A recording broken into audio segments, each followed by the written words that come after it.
Alright, so this is the feature-length debut by writer-director Chris Ray. And the primary reason I wanted to watch this was probably because it stars Gillian Jacobs. Best known from the TV show Community, but she's done a ton of other stuff as well. I was also just in the mood for something very light, and this just looked like the perfect movie for that.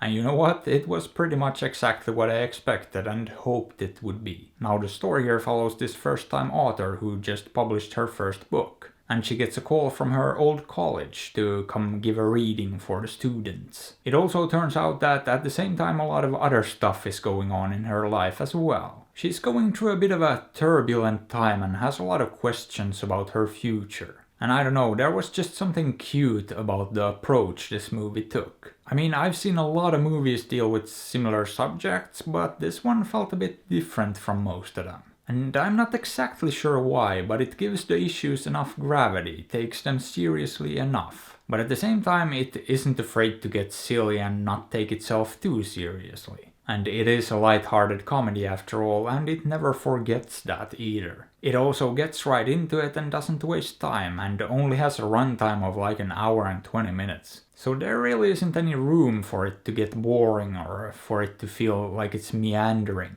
Now with that being said, it does get a little bit too silly for my personal taste there toward the end. In a sequence where they, well, let's just say that the main character and a group of other people commit a felony. And it's just like, come on, did that really need to happen? No one in their right mind would think that's even a remotely good idea. But on the other hand, most comedies like this go there. They do tend to step over the line into ridiculous territory. So if nothing else, it's in good company, and I'm not gonna claim it ruined the movie for me. And had they rewritten that part, would the movie really have been that much better? Not really. So what am I complaining about here? Also, part of that sequence, it's sort of a side plot involving one of the characters' mom.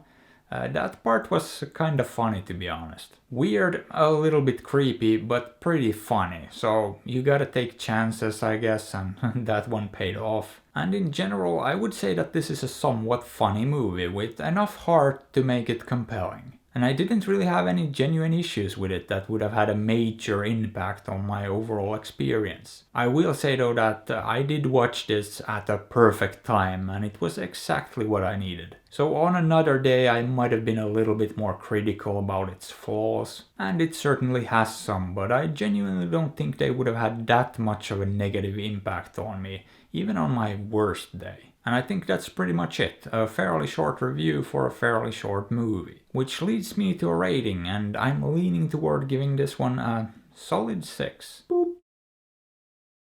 It's most definitely not a must-see, but if you're looking for something light and fairly funny, you can't really go wrong with this one. So, you know, maybe check it out, or maybe don't, after all. I'm not your dad. But hey, what are your thoughts on this? Have you seen it? Did you like it? Let me know. And if you enjoyed the video, maybe give it a thumbs up or sub to the channel, because that would be fantastic.